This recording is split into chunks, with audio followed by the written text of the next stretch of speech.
大家好，欢迎收看慢食慢语北欧特别篇。今天是最后一篇了，在之前去了丹麦哥本哈根还有瑞典斯德哥尔摩之后呢，今天就稍微介绍一下芬兰赫尔辛基。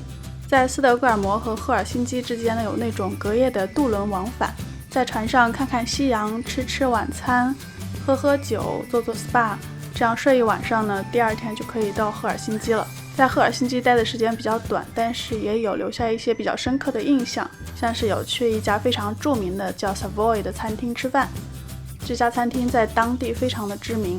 不过在最后给我留下最深刻印象的其实是他们的面包，就大家知道一般这种餐厅都会在餐前给你送上一篮子面包，然后其中有一种这种黑黑的黑麦面包，让我觉得味道特别的好，吃起来是甜甜的，然后有点嚼头的那种。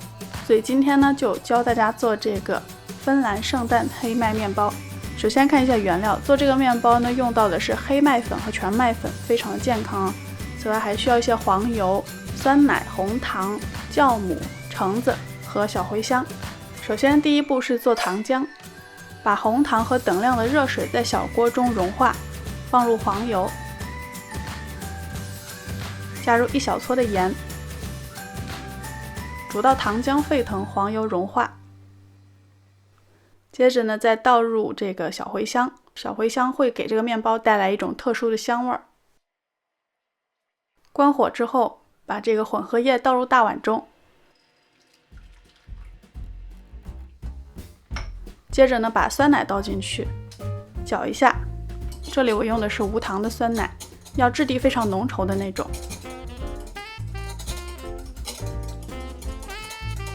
搅匀之后呢，你感觉一下它的温度，这个时候温度应该是温热的，就正好把酵母放进去活化。因为我用的是干酵母，是需要事先活化的。静置一会儿，看到表面起泡了，就把黑麦粉和全麦粉都倒进去。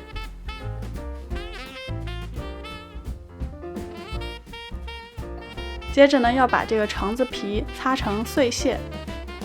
橙皮屑之前讲过很多次的啊，就是可以提供一个清新的橙子的香味儿。你需要1整个橙子的橙皮屑。接着就把它搅匀，这里用不用机器都是无所谓的。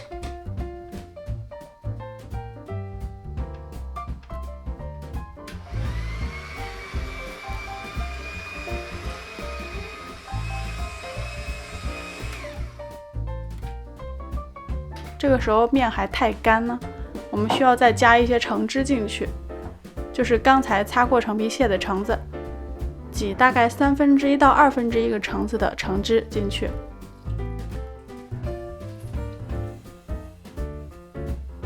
再搅匀。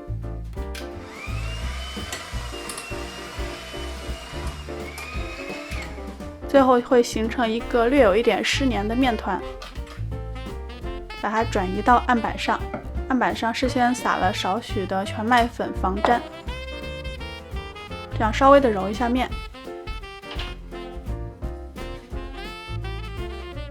因为我们今天没有用到普通的白面粉，所以这个面团是没有太多筋性的，你不需要把它揉到出筋或是出模来，其实也揉不出来，就只需要让它能够光滑不粘手就行了。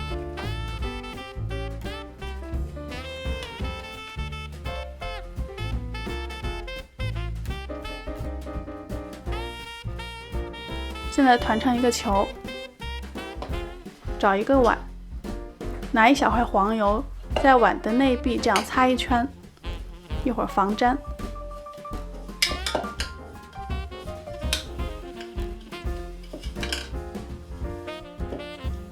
把这团面放进去，盖上盖子，放在温暖的地方发酵大概2到3个小时，至面团长到1.5倍到2倍大。用手指戳一下，这个洞感觉不回缩，就发酵好了。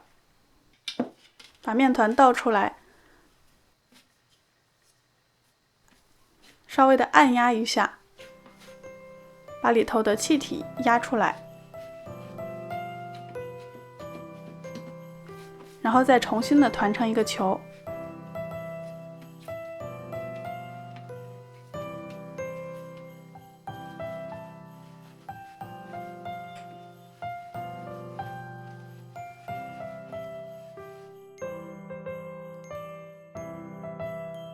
把它放在烤盘上。现在要进行第2次发酵，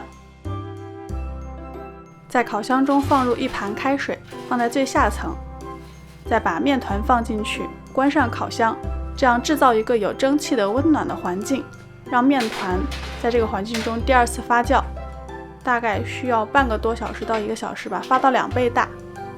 然后面团和水都取出来，预热烤箱到200度。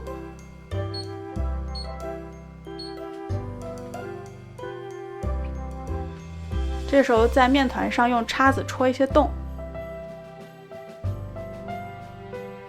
等烤箱预热好之后，再把面团送回去，200度烤20分钟。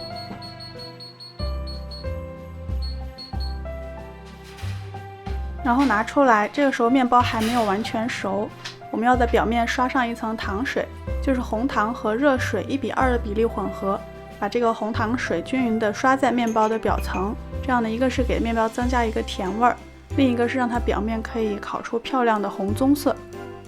刷过糖水的面包再送回烤箱，还是200度，继续烤15分钟。